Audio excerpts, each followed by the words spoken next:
Picture a Sunday afternoon. The kind that starts slow and smells like wood smoke and something warm coming from the kitchen.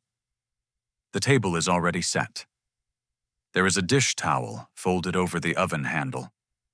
A cast iron pot sits on the stove, with the lid slightly off, and steam curls up toward the ceiling in lazy spirals. On the counter, there is a pile of sweet potatoes. Big ones, orangey brown, just pulled from a paper sack. The cook washes them under cold water, dries them off with a cloth, and begins peeling. The smell is already there, that faint, earthy sweetness that sweet potatoes give off even before they meet any heat. There is something almost promising about them in that state. And then they go into the pot. Cold water, lid on, high heat. The old way, the common way. The way most people have done it their whole lives without ever questioning whether it was actually the right way. 40 minutes later, the potatoes come out gray at the edges, soft in that wet, mushy way that makes them fall apart when you try to mash them. They taste thin, watery. The orange color has faded into something muted. You add butter, you add brown sugar, you try to make it work. But somewhere in those 40 minutes of bubbling water, something left those potatoes and went down the drain. The flavor, the texture, the thing that makes a sweet potato worth eating in the first place. And the family eats without saying anything about it, because they have always eaten sweet potatoes that way, because that is simply how sweet potatoes are. Dense, a little dull. Fine, but not remarkable. But they do not have to be that way. My name is Samuel Miller. I have lived most of my life in a plain household in Lancaster County, Pennsylvania, not far from a small Amish community where my mother's family had lived for 3 generations. I did not grow up Amish, but I grew up eating at tables where food was handled with patience and where no technique survived unless it earned its place. The women in those kitchens did not follow recipes out of books. They followed methods passed down through observation, through repetition, through the quiet understanding that comes from cooking the same vegetable every fall for 50 years. The way they handled sweet potatoes was one of the first things that surprised me as a young man, and it has stayed with me ever since. By the end of this video, you are going to understand why boiling sweet potatoes in water is the single most common mistake people make with this vegetable. You will learn exactly what happens inside a sweet potato when it cooks, and why water works against you instead of for you.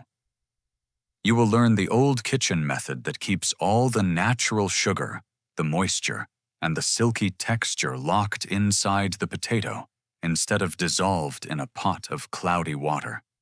And you will understand how to apply this method at home with no special equipment, no complicated steps, and no ingredients you do not already have. This is not a food science lecture. It is a kitchen lesson from a long tradition of cooking for large families with simple tools and very little waste. There is a reason old rural kitchens treated sweet potatoes differently than most modern home cooks do today. It was not because they had better ovens or more precise equipment. It was because they paid attention. When you feed 8 or 10 people 3 times a day, and the food you grow and store has to last through a winter, you do not have the luxury of cooking something halfway.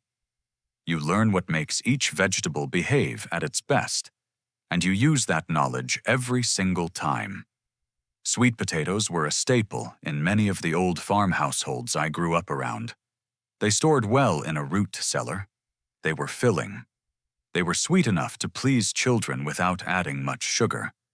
And when cooked right, they had a texture that no other vegetable quite matched, dense and creamy at the same time, almost like something between a squash and a custard. But the key word there is cooked right. The common method, boiling in a pot of water, became widespread because it is fast, easy, and it works in the sense that the potato does eventually get soft. But fast and easy and works are three different things from best. And old kitchens were not chasing speed. They were chasing results. What water actually does to a sweet potato. Before the method, you need to understand the problem. And the problem is water itself. A sweet potato is full of natural sugars. That is where the sweetness comes from. But those sugars do more than make it taste good. They are part of what gives a properly cooked sweet potato its silky, almost buttery texture. When those sugars are allowed to stay inside the potato and cook slowly under dry heat, they caramelize gently. They concentrate. They become richer and more complex. But when you drop a sweet potato into a pot of boiling water, two things happen immediately. First, the water dilutes everything. The surface of the potato softens fast, and as it softens, the starchy sugars near the outside begin to leach into the water. You can see this happen. The water turns a faint orange-brown color as the potatoes cook. That color is not harmless. That color is flavor. That is the sweetness you paid for, leaving the vegetable and going into water you are about to pour down the sink. Second, the texture suffers because the cooking is uneven. The outside softens and becomes wet before the inside is fully cooked. By the time the center is tender, the outside has already gone past tender and into something closer to waterlogged. The result is that grayish, slightly mealy texture that makes mashed sweet potatoes taste more like paste than like something good. Old kitchens understood this instinctively, even without knowing the science behind it. They knew that cooking something in its own heat, surrounded by dry warmth rather than submerged in liquid, kept the flavor where it belonged. Inside. That is the whole philosophy behind the method. The method. Dry heat, slow and low. Here is what you do instead. You do not need a special pan. You do not need a Dutch oven or a clay pot, or any piece of equipment you do not already own. What you need is a standard baking dish, a sheet of foil, and an oven. Start by choosing your sweet potatoes carefully. This matters more than most people realize, and I am going to spend a moment on it because buying the wrong potato before you even get home means the method cannot save you. Look for sweet potatoes that are firm across their entire length. Press gently with your thumb along the body of the potato. There should be no soft spots, no give, no areas that feel hollow beneath the skin. A soft spot on the outside usually means the flesh beneath it is already beginning to break down. You can cut around a small bad spot when you get home, but a potato that is soft in multiple places has already started losing quality from the inside out. Look at the skin. It should be smooth and tight. Wrinkled skin on a sweet potato means moisture has already left the flesh. You may still be able to use it, but it will not be as rich or creamy as a freshly harvested one. Look at the ends. The tail end and the stem end should feel dry and firm. If either end is shriveling or looks sunken, the potato has been sitting too long. Choose the one that looks like it just came out of the ground. Size matters too. Very large sweet potatoes, the ones that look impressive in the bin, are not always the best choice for this method. They can be fibrous in the center and take longer to cook evenly. A medium sweet potato, roughly the size of a large fist, will give you the best texture with this technique. Now, back to the kitchen. Do not peel them, not yet. This is one of the things that surprised me the first time I watched this done properly. The skin stays on. And it stays on for a very good reason. The skin of a sweet potato is not just a wrapper. It is a barrier. When you cook a sweet potato with its skin intact, the skin holds in the moisture and the natural sugars that would otherwise escape. It acts almost like a seal. The flesh inside steams gently in its own juice, not submerged in water, not exposed to dry air, but held in its own warmth. The result is a potato that cooks from the outside edge all the way to the center in a more even, controlled way. Wash the potatoes well. Scrub the skin with a brush or rough cloth under cold water. Get the dirt off. Dry them completely with a towel. This matters.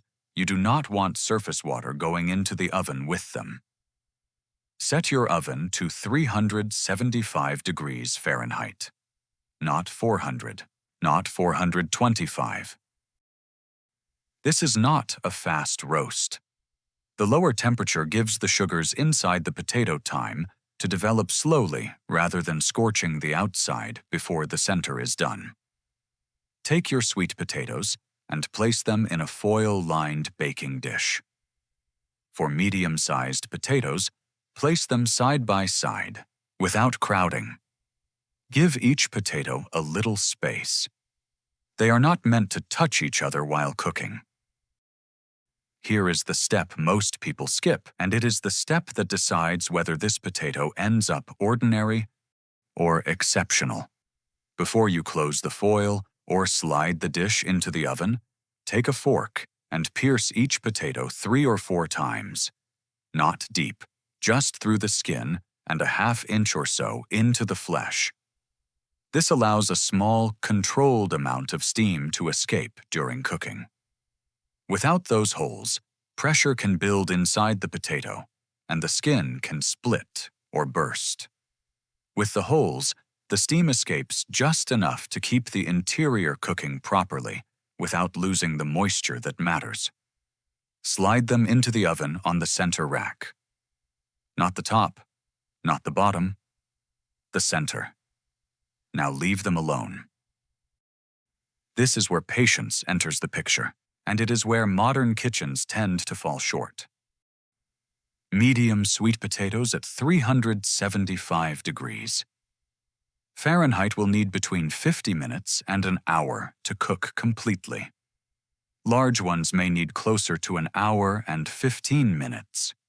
You cannot rush this.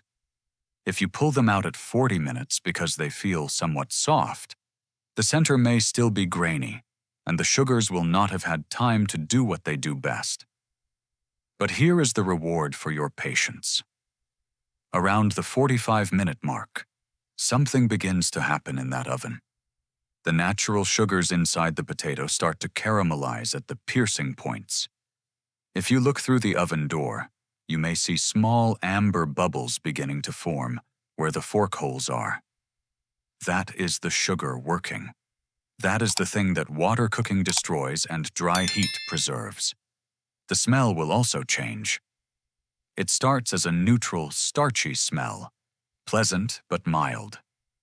As the sugars develop, the smell deepens into something richer, something sweeter and slightly toasty, the way a good caramel smells when it has just barely turned the corner from sweet to complex. That smell coming from your oven means the method is working exactly as it should. When you think they might be done, press gently on the largest potato through the foil. It should feel completely soft, not just yielding at the surface, but soft all the way through, like pressing on a ripe fig. If there is any resistance in the center, give it another 10 minutes. Opening the potato. Take them out of the oven and let them rest for 5 minutes before you open them. This is not a long rest, just 5 minutes. But in those 5 minutes, the steam inside the potato redistributes through the flesh. The texture settles from intensely hot into something more even and cohesive. Then cut them open. Run a knife down the center lengthwise. Not all the way through, just enough to split the skin open. Pull the 2 sides apart gently. If the potato has cooked correctly, the flesh will be a deep, vivid orange. Not the pale, washed-out color you get from boiling. A real saturated orange, the color of a good autumn. And the surface of that flesh, right where you split it open, will be glistening. That glistening is not added fat. That is the natural moisture and sugar of the potato itself, still present, still inside, exactly where it belongs. Add a small piece of butter now, real butter, unsalted if you have it. Press it gently into the center of the potato and let it melt slowly into the flesh. You will notice that it doesn't take much. The potato already has richness. The butter is not doing the heavy work here. It is just joining something that is already good. A pinch of salt. That is all many people find they need. If you are mashing them, perhaps you are not serving whole sweet potatoes. Perhaps you need a mash, a dish to serve alongside a roasted chicken or a holiday meal. This method still applies, and the results are even more dramatic when you see the difference side by side. Once the potatoes have rested and you have split them open, scoop the flesh out with a large spoon. It will come away from the skin in smooth, almost creamy pieces. Drop it into a bowl. Before you add anything else, taste it plain. Just taste the cooked flesh by itself, without butter, without sugar, without anything. Notice how concentrated the sweetness is. Notice that there is almost no wateriness to it. It is dense and rich, and stands completely on its own. Now you can add butter. You do not need much. For 4 medium sweet potatoes, a tablespoon or 2 of butter is usually plenty, because the potato itself already has texture and body. You are not trying to fix a problem. You are building on something that is already working. Mash with a fork or a hand masher. Not a blender, not an electric mixer. Using a machine to mash sweet potatoes makes them gummy. The starch breaks down differently under machine pressure than it does under the slow, gentle press of a hand masher. Old kitchens knew this. The fork or the hand masher gives you texture. The machine gives you paste. Stop mashing when there are still small pieces remaining. A little texture in sweet potato mash is not a flaw. It is a sign that the vegetable still exists inside the dish. Let me pause here. We have already covered more than most people think about when they cook sweet potatoes. We started by choosing the right potato at the store. Firm, smooth-skinned, dry at the ends. We brought it home and washed it without peeling it because the skin is doing important work. We cooked it slowly at 375 degrees, letting dry heat and the potato's own moisture do what boiling water never can. We waited through the smell and the amber sugar bubbles at the fork holes. We rested it before opening, and when we split it apart, we found something vivid and concentrated waiting inside. Those steps alone are what separate a memorable sweet potato from a forgettable one. And none of them require anything you do not already have. Why the temperature matters. 375 degrees Fahrenheit is not an arbitrary number. It is a temperature that allows the inside of the potato to cook through completely before the outside overcooks. Higher temperatures, 400 or 425, cook the outside faster than the inside and can give you scorched ends with a center that is still fibrous. Lower temperatures, 325 or 350, will work, but they take longer and the sugars do not develop quite as richly. There is a window where the chemistry of a sweet potato works best, and 375 is inside that window. This is the part my wife always checks before she closes the oven. She reaches for the temperature dial without thinking about it, sets it to 375 the same way every time. Not because someone told her a rule, because she has made sweet potatoes enough times to know what the oven needs to do for them. That kind of knowledge does not come from reading. It comes from repetition, from paying attention, from being willing to notice when something turns out better and asking why. A word on seasoning. Old kitchens did not need much when the cooking was right. When a sweet potato is cooked using dry heat, and the natural sugars are allowed to develop fully, the flavor it produces on its own is already complex. It is already sweet. It already has depth. The job of seasoning is not to create flavor, but to sharpen the flavor that is already there. Salt does this. A modest pinch of salt pressed into the flesh of a freshly opened sweet potato lifts everything. It makes the sweetness more present, not less. Old cooks understood that salt and sweet are not opposites. They are partners, and a small amount of salt in the presence of concentrated natural sugar makes everything taste more like itself. Butter does this too. Good butter, real butter, not spread, not margarine, melts into the warm flesh of a sweet potato and carries the flavor to every part of your mouth in a way that the potato alone does not. It is not decoration. It is delivery. Beyond that, restraint is usually the right choice. Cinnamon, if you want it. A very small pinch of nutmeg. Nothing more than that. These potatoes do not need a long list of things added to them. Brown sugar is rarely necessary, and if you find yourself reaching for it, it is often a sign that the potato was not cooked long enough to develop its natural sugars fully. A properly cooked sweet potato does not need added sugar. It is already sweet. Storing and reheating. What happens if you make too many? Cooked sweet potatoes store well in the refrigerator for 3 to 4 days in a covered container.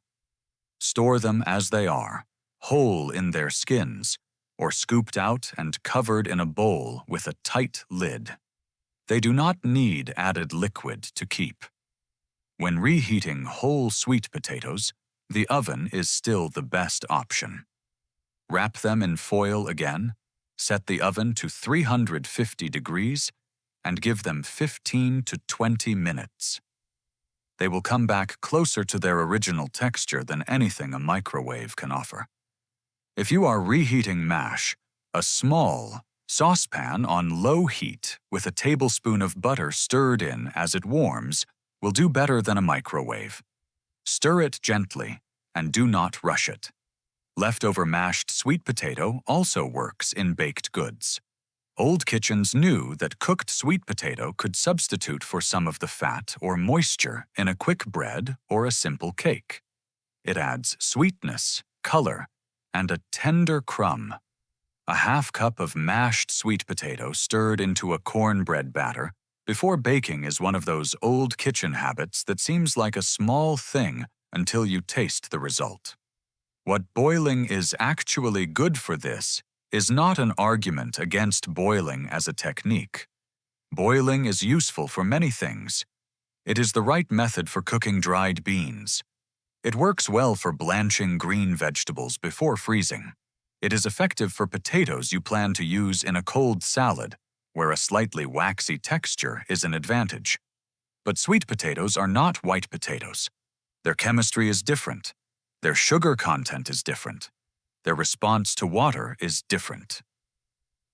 A technique that works acceptably for a white russet potato works against a sweet potato. You are using the wrong method for the wrong vegetable, and the result reflects that. Once you understand why water hurts a sweet potato, you will not be able to unknow it. And the next time you stand in front of a pot of boiling water with a peeled sweet potato in your hand, you will pause.